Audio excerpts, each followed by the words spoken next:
In Greece, at the heart of the region of Attica, lies a city that is radiant like no other. Athens. Destined to be a truly great city, a mega-city, it will make the Greek peninsula one of the cradles of Western civilization. In a way, you could say that Athens is Greece. The Greeks will design incredible machines that revolutionize architecture and erect one of the most beautiful temples in the world, the Parthenon. 22,000 blocks of marble that together weigh 100,000 tons. This splendid temple will be home to an amazing statue of Athena, more than 10 meters high, all in gold and ivory. The precious statue will be covered in over a ton of gold. It's not a temple. In fact, it's a bank.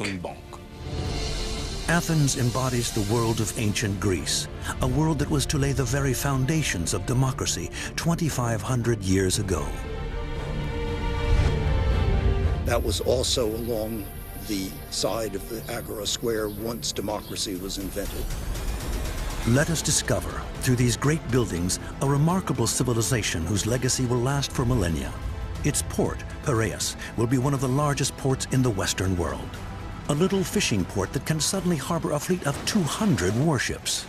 After Athens' victory over the Persians at the naval battle of Salamis, the city is now #1 and will shine its light over more than 200 cities.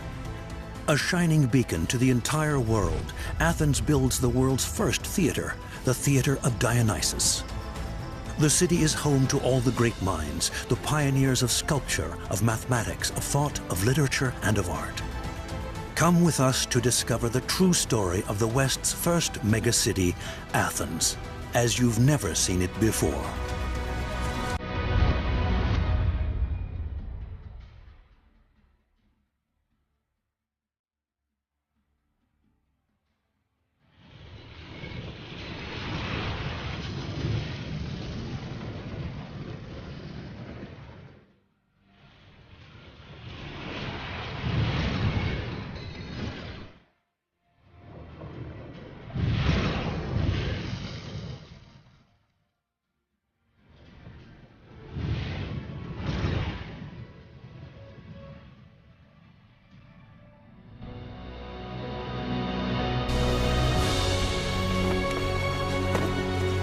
Athens and its region, with its famous port of Piraeus, nowadays has a population of 3.7 million.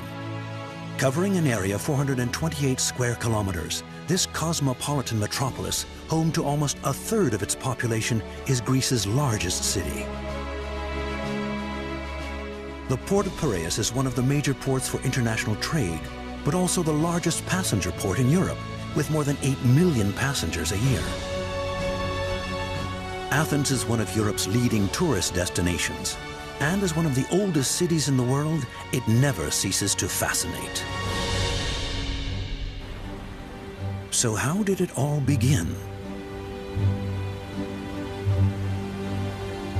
The story starts with a simple hill in Attica, a rocky promontory that forms a natural shelter for the few who take refuge there in times of danger. They build a small fort there, the better to defend themselves. All around the rock of the Acropolis, you have to imagine different groups of people that we call tribal groups. It's a very basic way of life, with agriculture and livestock scattered between a few little hamlets. In the Bronze Age, the site is part of the Mycenaean civilization. Safety remains a major concern, and the Acropolis rock is surrounded by a 3 to 4 meter thick wall over an area 310 meters long by 125 meters wide. This is the terrace where the king built a monumental palace. Almost nothing remains of it, but it may have resembled the Mycenaean palace of Knossos, 350 kilometers away in Crete. This Mycenaean palace must have been very similar to the lost palace of Athens. We can see that at the time, the stonework was all randomly assembled. The Mycenaeans were the Greek world's first major civilization and characterized by their fortified architecture, especially by these gigantic walls that make up the palace and that we call Cyclopean. Both the walls and the columns are all painted in bright colors. They took great pains with those colors and decorations. The murals all are of scenes of war or of hunting. Back in Athens, a crucial question arises. What about water? The first inhabitants built a spectacular well. They dig out a 34-meter-high crevice. They build huge wooden staircases and a platform to reach the groundwater. But it's a failure. The whole edifice collapses on them. Their second attempt works out better. Instead of a single huge well, they dig multiple small wells less than 3 meters deep, shallow and safe. A wall, a few houses, a few wells, some tombs. Far too little to merit the status of a city, but it's what will determine the basic outlines. The disappearance of the Mycenaean civilization is very mysterious. I suspect it was down to internal rebellions. The Mycenaean palace has disappeared. Up on the Acropolis, only its walls remain. The hamlets have evolved into separate villages, too easy to attack. If they want better living conditions, they'll have to unite. It's a process that will take 600 years, but the decision is made to merge into a single unified city with the same laws, the same duties, and the same cults. By 800 BC, Athens exists officially. And this voluntary unification of its inhabitants will change everything. Of course, in ancient times, every city was under the protection of a god. According to mythology, two gods had their eyes on the city and its territory. Athena, goddess of wisdom and war, and Poseidon, god of the sea. It was up to the assembly of the gods to vote for their preferred candidate. But Zeus refused to choose between his daughter and his brother and would not cast his vote. The goddesses all voted unanimously for Athena, and they outnumbered the gods by just one vote. Thus, Athena became the mother goddess of the city, and Athens her most beautiful sanctuary. During the Iron Age, Athens, now under the protection of Athena, can truly develop. The Acropolis, the sacred hill that serves as a natural refuge, will be the starting point for this development. The rocky promontory covers an area of 270 meters by 150 meters and rises 156 meters above sea level. And its beginnings are sacred ones, the construction of a shrine dedicated to Athena, housing an altar, a temple, and a statue. It most likely continues to the north with an agora, a large public square where people gather to solve the problems of the city.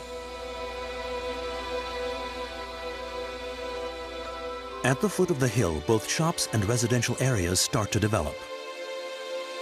Ancient Athens is still tiny compared to the modern metropolis. It occupies between its walls just 2 kilometers from east to west and a little less from north to south. A few men live within the sacred space, probably the elite, if the wealth of the tombs found on the Acropolis are anything to go by. We have no certified figures, but it's reasonable to assume that the initial population is only a few thousand, with no foreigners yet and few slaves.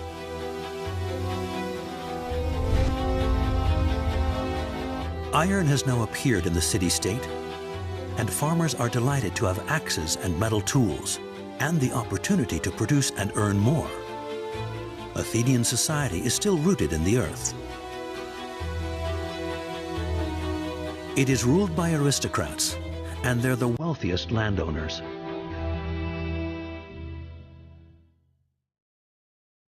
One thing that does not change, though, in both the 8th and 7th centuries BC, is the big problem of water. The population has grown, and so has its needs. It is a hot, dry country, and the city's 3 rivers just aren't enough. There are 2 possible solutions. First, to use the wells that have been there since ancient times.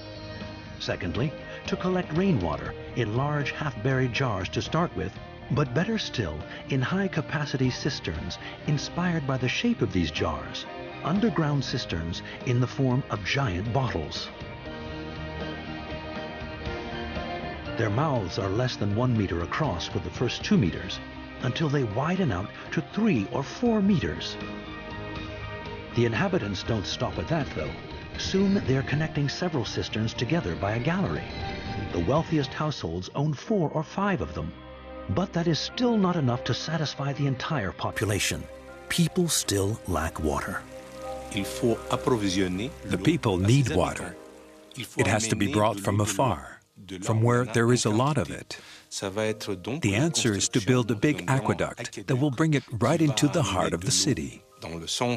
They could build very good aqueducts as long as it was all gravity flow. From the start down to the terminus had to be a continuous slope. So they could and did bring water from 10, 15, 20 kilometers away from the city. It's here in the southeast corner of the agora that the aqueduct ends. This place, which features the remains of a Roman fountain, is certainly the site of the first public building where running water is free to all. The fountain with 9 spouts is the Western world's very first public fountain. The fountain looks just like a regular building of 120 square meters, consisting of a main room marked out by 3 Doric columns and flanked by 2 smaller rooms. Water flows continuously into a basin via 9 lion-headed orifices.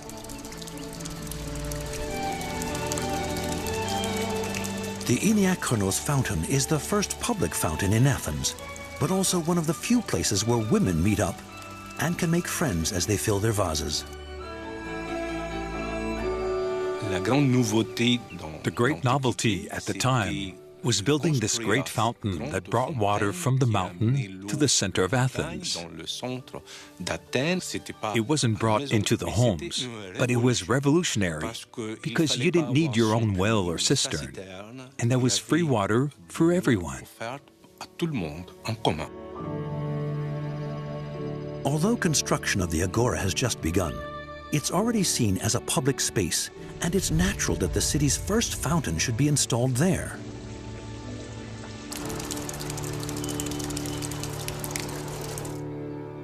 In the 6th century BC, the Parthenon is still a sacred place. Beneath the current building, we found traces of an ancient temple. There's always been a temple on the Acropolis. Throughout history, it has been destroyed and rebuilt several times. To build it, a 2 square kilometer plateau had to be built, leveled, and filled. Then, 8,000 cubic meters of limestone blocks, each weighing an average of 2 tons, had to be brought in. It was a simple temple with columns that were simple as well, but its size was staggering.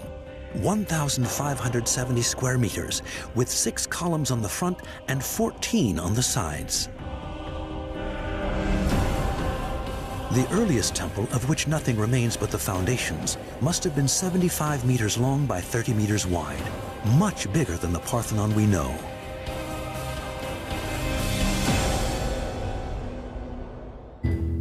As the city grows, so does the social turmoil within it. In the 6th century BC, discontent is mounting as simple peasants are forced into slavery by debt, and people are fearing the worst. The citizens of Athens are getting tired of the tyrants who've now come to power. The social tensions obviously comes from the poorer peasants who are simply worried for their freedom. But they have a great influence because there are a lot more of them than the rich landowners. Once the tyrants were thrown out of Athens, they needed a new form of government in the city. And they didn't trust the old aristocratic families, which had caused all the trouble. So they invented a new system whereby your significance in the state depended on which tribe you belonged to, not which family. And that allowed everybody to be more equal in sharing the government. It is to the great judge Cleisthenes that we owe the reforms that will be the basis of the new regime. Cleisthenes is from a very important aristocratic family and is someone who allows the demos, the people, to hold some power. 2,500 years ago, by increasing the number of citizens who could vote, Athens invented the new regime of the future, democracy.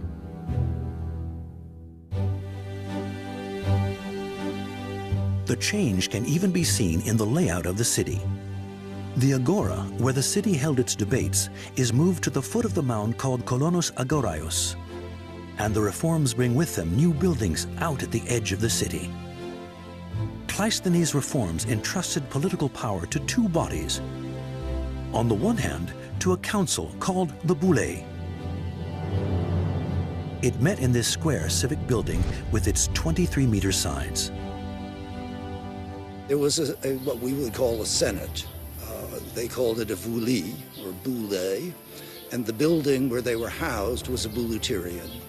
And every year, 500 Athenians would be picked to fill the Senate just for 1 year. Along with this boule comes something entirely new, the People's Assembly, or Ecclesia. Since it is the council that makes the laws, gradually the ecclesia starts voting them in. That means that little by little, the people start to have some power over the institutions. Those with a vote are no longer exclusively the wealthiest, although voters still represent only 10% of the population. All the citizens came together every 10 days to either approve or vote down whatever the Senate had approved. That was also along the side of the Agora Square once democracy was invented. Laws and decrees were prepared on papyrus or on white wooden tablets. The boule was where the city's archives were kept. There are remains, they're mostly foundations, but we have descriptions that tell us where it should be. And we have a large square building about 30 meters on a side, which seems to be big enough for the 500 participants. They were the ones who were appointed that year. It could be any male citizen could be a member of the boule. No women, no foreigners, no slaves, of course. The new agora is also home to a new feature of the city, the tholos.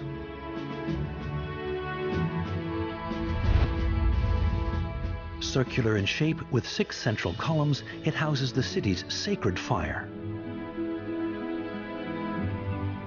It also serves as a residence for foreign ambassadors,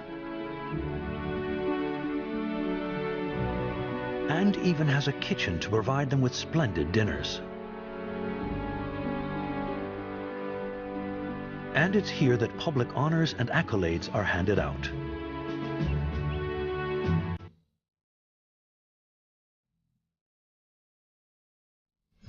In the 5th century BC, Athens faces a terrifying danger, the immense Persian Empire. You either submit or you resist. Athens dares to take on the Persians and leads the Greeks to victory in the Battle of Marathon. Yet Themistocles, recently elected as head of state, fears that peace may not last. The only solution is to open Athens to the sea.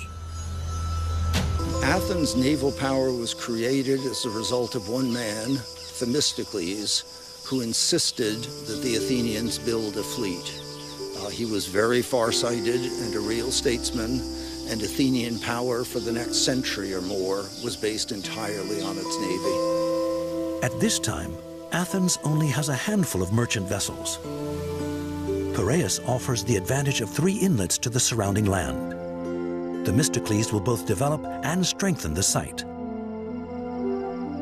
The Piraeus is a natural place because it's got a fortifiable hill, and it has 3 excellent, well-protected harbors, and it was only 7 or 8 kilometers from Athens. It is neither too far nor too close, so there are many advantages in the Athenians choosing the Piraeus site at that time.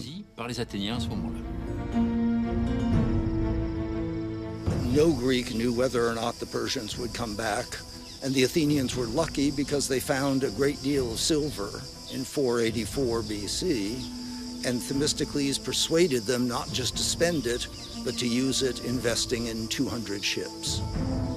Piraeus will be divided into several sectors, with particular importance given to the military port, with its wooden shipyards and its berths for triremes. To the west of the military port stood the international market, the Emporion, with its 5 arches. A covered area for trade and commercial transactions, as well as for storage. There's the grain silo, known as the Long Stoa, where imported grain is stored. The Maritime Stock Exchange, known as the Degma, where the bankers and stockbrokers work. And nearby, the residential area, with its streets laid out in a grid. This grid layout will spread to all the new cities. It's geometrical. The streets are perpendicular to one another, the bigger ones intersecting with the smaller ones.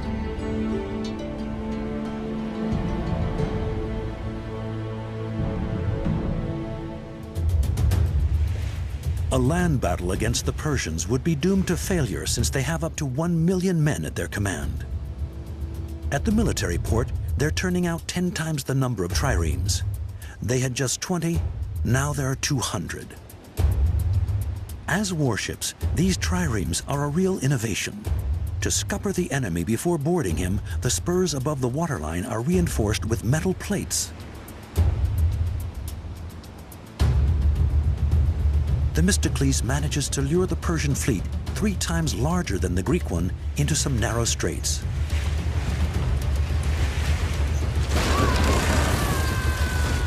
It's a splendid victory. At Salamis, the Greeks led the Persians into a deadly trap, and the whole of Athens rejoices.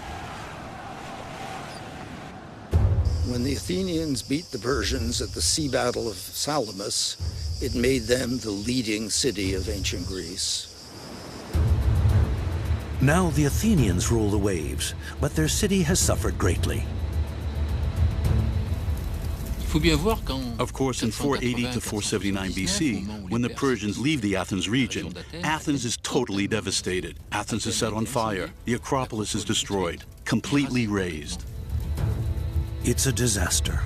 The most urgent thing is to protect access to the sea. The corridor that links Athens to Piraeus will be enclosed by 2 walls, the Long Walls. They will enclose the 2 urban centers, both Athens and Piraeus. Thus, when facing danger, the inner city will have a protected outer harbor and can never be threatened with starvation. It was a kind of big corridor that connected the 2 cities. So it was a complex fortified site with 2 heads, one on the plain and one on the sea. At the time of Pericles, these long walls, 7 meters high, enclosed a narrow corridor 183 meters wide. This was because such a small space could be defended by just a few men and was easily accessed from both sides. In times of peace, this access to the sea has another advantage: to solve the city's food problems. Athens will be able to import the food it lacks and even export its products, including its much-loved ceramics. Before long, half the wheat consumed in Athens is being imported from Evia, Thrace, and Egypt, but also from Greek cities in the Bosphorus and the kingdoms of the northern shores of the Black Sea. The Athenian silver currency rules the Mediterranean market, and the combined incomes of Piraeus and the silver mines are estimated at 65% of the city's budget.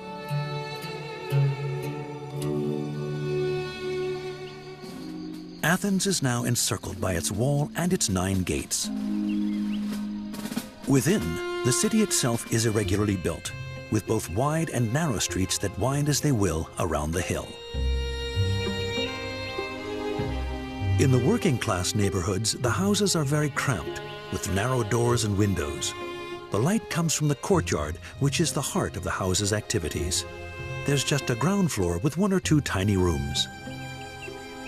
The walls are made of wood, raw brick, and pebbles, bound by a mortar made of rough earth. Mostly the walls were made of sun-dried mud brick, set on a stone foundation, because you have to have it above the water, above damp. But the walls themselves were very easy to make and very quick and very cheap, because it was just mud. As long as you plastered it and kept a roof on it, it would last forever. People just throw their sewage into the street, and since the streets aren't paved, when it rains, things get pretty sticky. The Greeks did not pave their roads as much as the Romans did. Mostly it's just packed gravel. It's just pebbles and earth packed down, and the roads build up very quickly over the centuries. In Piraeus, there's no hill to get in the way. Down there on the plain, everything is neatly mapped out. Athens is to undergo spectacular development in the 5th century BC. Athens is a whole agglomeration of 140 villages or small towns around Athens in Attica. They are all important and all contribute to the Athenian force. In an area of 2,650 square meters, it will now have 400,000 inhabitants. Its people will be saying they've never seen such a thriving city. So to whom do we owe this golden age? To Pericles, one of Themistocles' successors as ruler of Athens, who has big plans for the city. When the wars were over, the Greeks feared a return of the Persians. So a lot of Greeks joined the Athenians to form a defensive league, which will be called the League of Delos. Delos is an island. It's a neutral territory where the 200 cities that finance the Maritime Defense League all keep their money. It's already a foretaste of the future Athenian Empire. After a while, Pericles convinces his allies that it would be better, for safety's sake, to move the war treasure at Delos to Athens. The money will be used to start a major construction program. From 445 BC, they decide to rebuild the Acropolis. And they will start by building the most famous temple in the world, the Parthenon.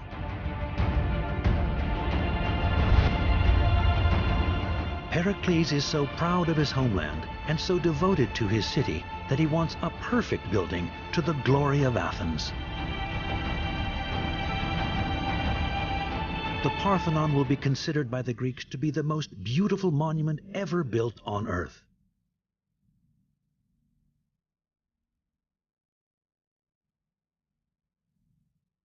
It celebrates the arts with splendor.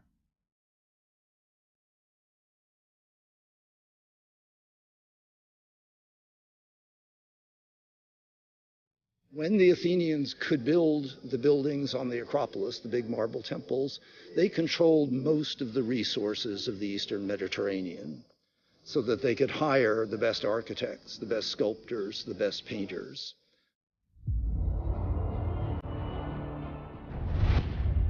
This temple, dedicated to Athena, will be a monumental work of 69 meters 51 by 30 meters 88. For the overall conception, artistic conception of the Parthenon was under the control of Phidias, who was Pericles' advisor and choice. The structure of the temple is surrounded by 46 columns. There are 8 on the front and 17 on each side. These 46 outer columns are each 10 meters high. A raised stone platform supports the walls of a rectangular room that has been divided in 2. The statue of Athena, standing on a pedestal and with its impressively huge dimensions, will dominate the larger room. The man who was the creative genius behind the program was a man called Phidias, who was both a sculptor and designed the plans of the buildings that were built. He was also the sculptor who made the gold and ivory cult statue that stood in the Acropolis. The other, smaller room housed both the war treasure from Delos and the offerings made to the divinity. Nothing is as it appears, and the lines of the Parthenon appear to be perfect. In reality, to achieve this perfection, the architect had no choice but to correct the perspectives slightly. To give you an idea, we've deliberately exaggerated them. If the monument had been built on flat ground, this is how it would have looked from the ground, its columns slightly splayed at the top.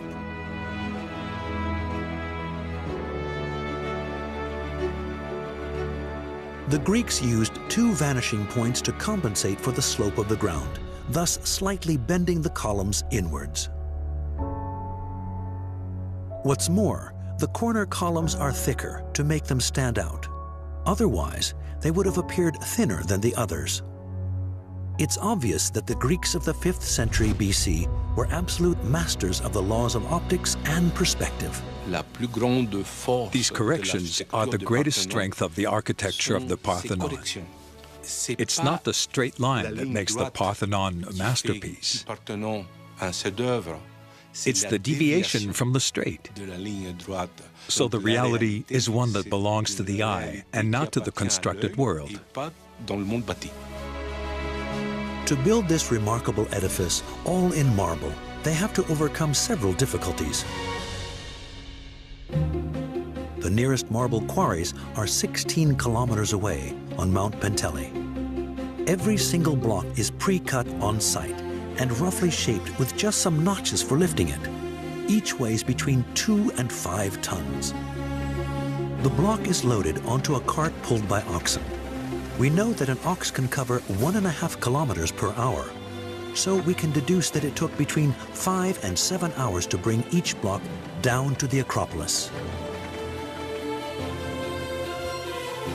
On the western slopes of the Acropolis, a second team takes delivery of the blocks.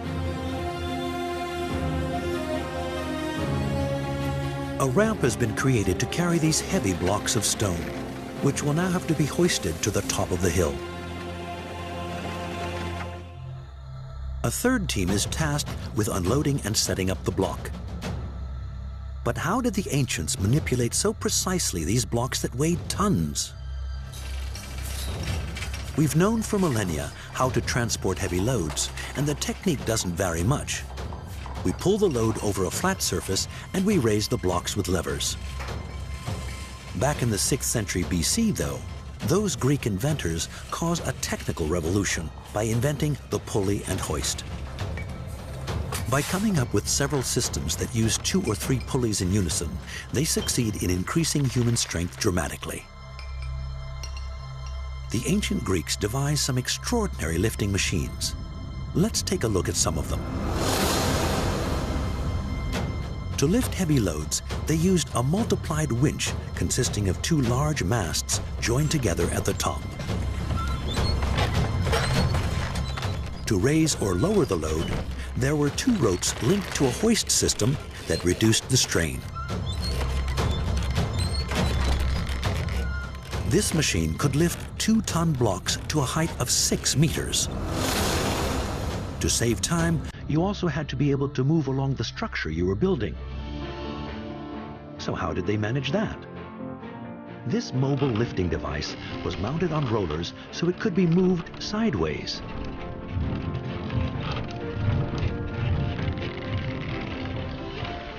In this way, the entire structure was assembled on a mobile platform. The feet of the 2 big masts were hinged onto each side of the platform. And there were lifting machines that could work on several scaffolds at once. Let's take a look at these strange beasts.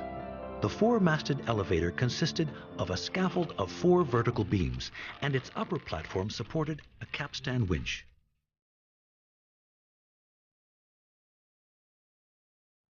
Weights of up to 2 tons could be hoisted up inside it.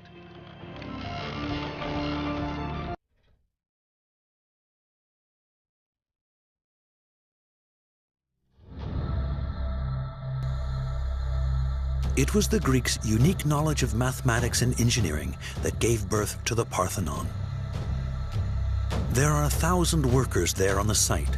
Each column consists of 10 to 12 blocks held in place by a metal stud.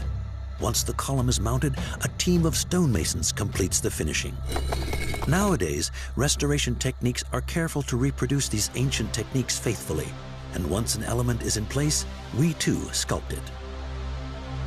46 columns, each 10 meters high, had to be erected to build this temple destined to become the most beautiful emblem of classical architecture.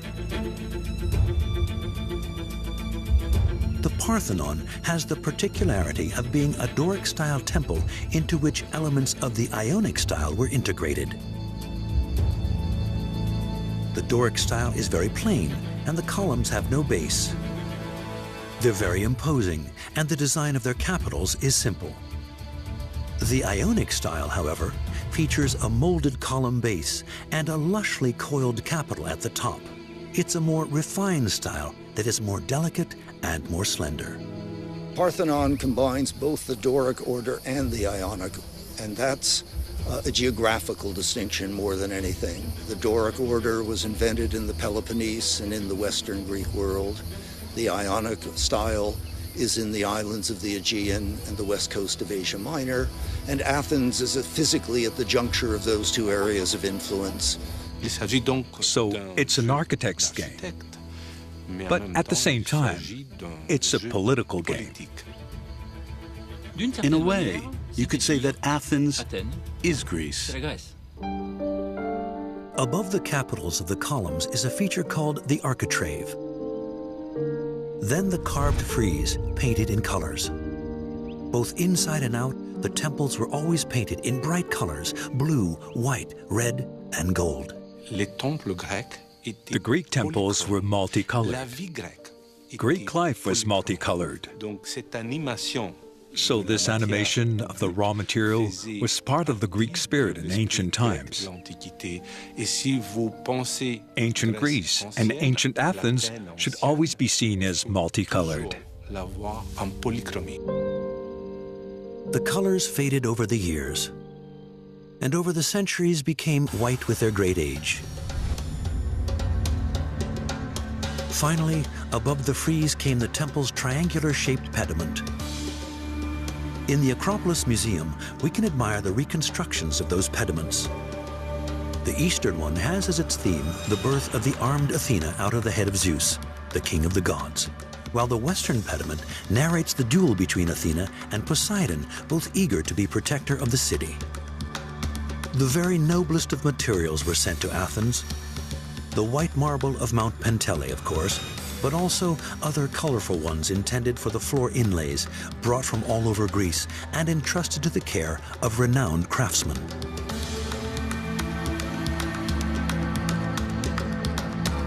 The decision to build these temples meant that a huge number of people were put to work, and Plutarch describes literally dozens of professions for bringing the marble, for the animals who would bring the marble and carry it up to the top, for painters, for sculptors, for carpenters. Just dozens of trades were necessary, and hundreds of people in order to build these great buildings. Imagine the sheer effort involved for the ancients. 22,000 blocks, a total of 100,000 tons of marble were used to build the Parthenon. It took just 9 years to build the Parthenon architecturally. They continued working on the building for another 6 years in order to do the sculpture that decorated it. Inside the Parthenon, the Athenians could admire the colossal statue of Athena, 12 meters high, made of gold and ivory. The statue of Athena was created using a process well known to the ancient Greeks. On a wooden frame, a model was made the size of the statue. They added ivory to it to portray the skin. Then it was clothed with gold plate, the weight of which is just incredible, 1 ton of gold. And on the statue's head, a headdress made of beaten gold. The statue of Athena we call the Chryselephantine statue because it was made of gold, chrysos in Greek, and ivory, elephas, was not a cult statue. People didn't prostrate themselves in front of it, but it was in a way an offering made by the Athenians to Athena. The mirror of water in front of the statue is intriguing. Does it represent an aesthetic desire to dramatize the deity or to maintain a distance from her? In fact, it was there to humidify the air. The ivory elements of the statue had to be preserved, or they might have dried out, or even worse, split. The eyes were made of precious stones. This huge statue, covered in gold plate, was an offering, a gift of great magnificence from the Athenians to their mother goddess to thank her for her blessings. But all the wealth on display was also a kind of credit fund for the city, which they could draw on if necessary, especially in time of war.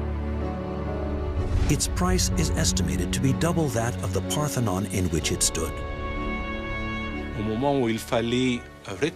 At a time when Athens had to be remodeled as the center of the world, Pericles decided to move all the silver and gold from Delos to Athens and to store it in the Parthenon.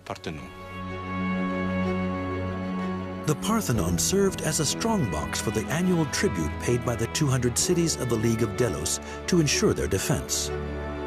The Athenians used this treasure for all their internal dealings. We know that democracy ended up being an expensive business, since the magistrates were all paid, the members of the boule were paid, court juries were paid. That money also came from the tribute paid by allies. It's not a temple. In fact, it's a bank. The Parthenon took 15 years to build, and people at the time found that amazing. To manage to construct something so huge, so beautiful in such a short time remains an incredible architectural feat, of which Pericles would say, "Future ages will wonder at us, as the present age wonders at us now." Phidias's sculptures on the Parthenon are particularly dazzling, although some of them weren't easy to view, such as the frieze at the ceiling. Now, though, we can see them entirely reconstructed at eye level at the Acropolis Museum. This frieze, a 160-meter-long carved strip, is 1 meter high. It shows the festival procession of the Panathenea, delicately carved in 6.5-centimeter deep relief. Panathenea was the main festival of Athens in honor of the patron deity Athena, and it was celebrated in a particularly large fashion every 4 years, but every year they had some sort of celebration of her birthday. There in Phidias's representation of the start of this procession, we can make out all the participants: musicians, horsemen, priests, young girls carrying offerings, animals destined for sacrifice. There were also cultural events, poetry, orations, as well as sporting events. On the big days, they would have games and they would have contests. They would have a huge parade and sacrifice 100 cattle. They would present the statue with a brand new woven dress. So she got a new wardrobe every year. And basically, they would just do everything they could to please the goddess. The Panathenea means everything for Athena. The population of Athens in the 5th century BC is about 400,000 people. No other city of its day can rival it. Society is divided into two groups: the citizens and those who are not, the larger majority. Women and children, to start with, accounted for 100,000 people. All their lives, women are second-class citizens, there to take care of the home and raise the children. Then there are the 40,000 foreigners in the city, referred to as metics. For the most part, they are established craftsmen and traders who have the right to work but not to vote. The city also has more than 120,000 slaves. While most people have a main room and 2 bedrooms, the houses of the wealthy have many rooms, all centered around the courtyard that is the heart of the house and through which one enters from the street.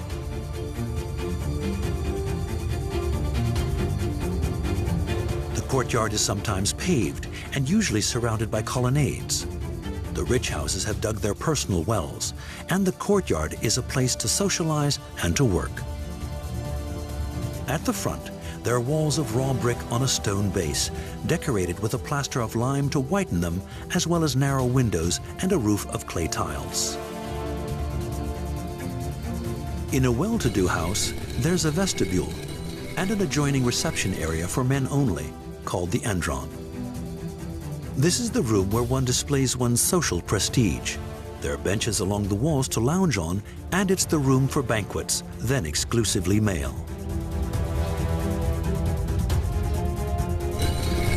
There are also one or several rooms for food storage, a bathroom, a kitchen with a floor-level fireplace, some bedrooms, and a dining room.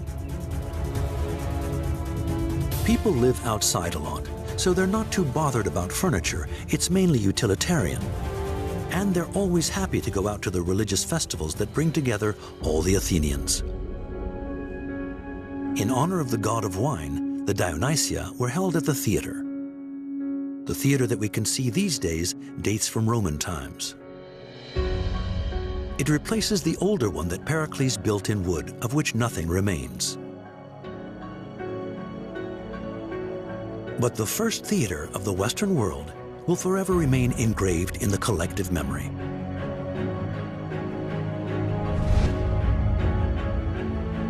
The Theater of Dionysus was an immense construction. It was the place where a whole range of religious festivals took place, all dedicated to the god of wine.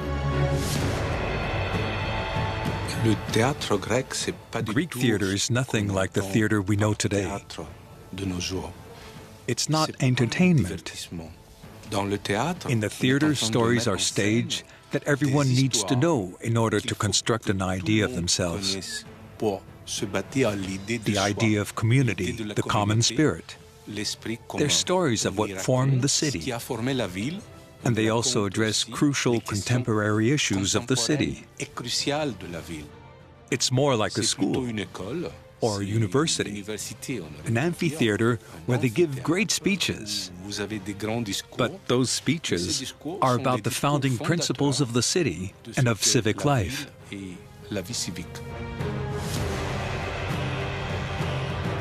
No ancient civilization has yet had the idea of seating the public in a circle around the action. This wooden theater on the hillside is square, but it's laid out in tiers for the visual comfort of the spectators.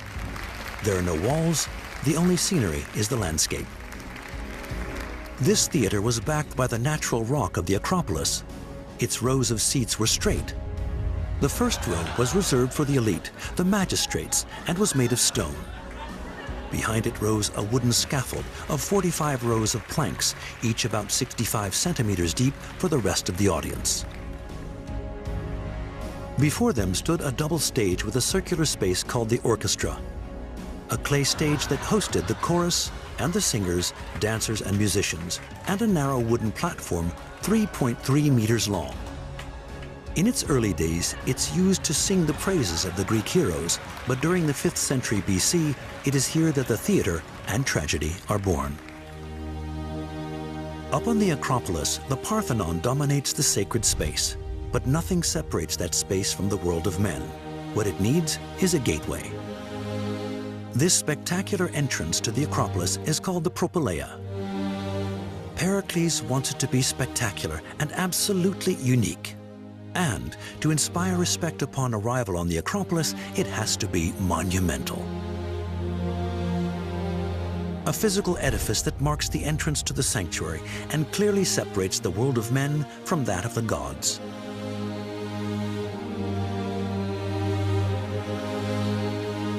The real challenge for the architect was to build his huge front door on very steep terrain. The Propylaea was probably more difficult to build than the Parthenon.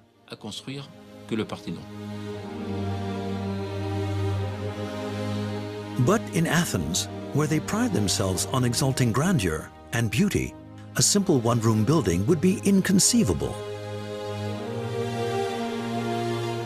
High up there on the rock, you have to make a statement.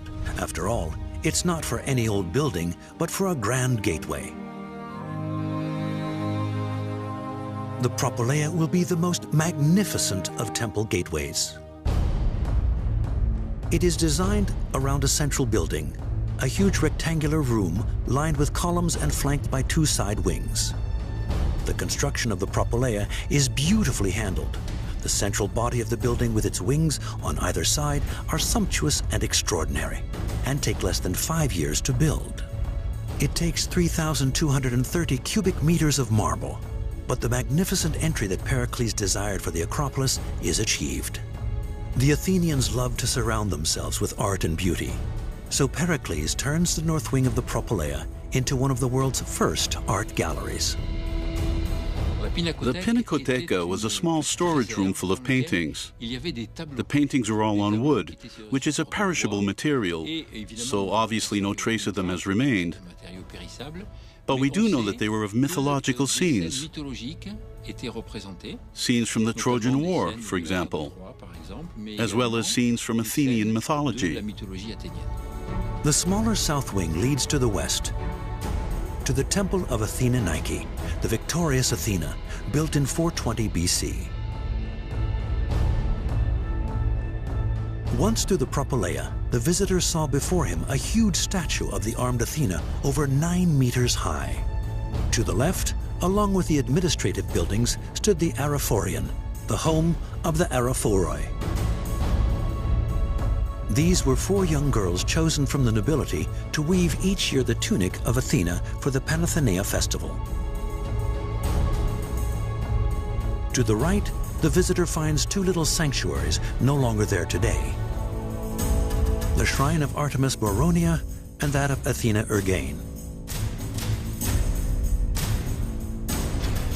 Before arriving at the magnificent Parthenon.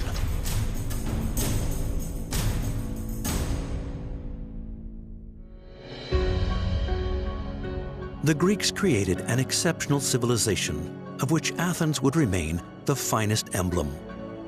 The beauty of its achievements would be praised all over the world, marking the whole of Western society with its unique artistic heritage.